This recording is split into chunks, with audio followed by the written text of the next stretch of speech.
exploding a real cloud here.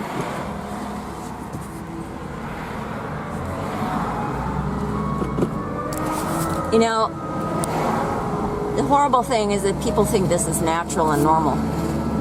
That they're spraying in front of the sun all day long and it's causing heat. This morning there was not that much in the sky before they started spraying the fog. Okay, you had your usual blue periphery. But before that, and the temperature went way down. And as soon as they start spraying, the temperature goes way up.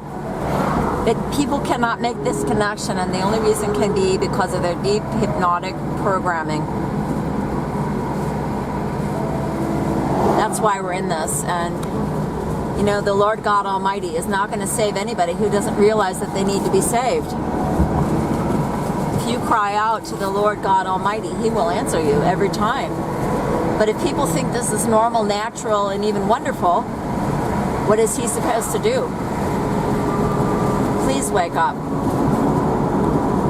before it's too late.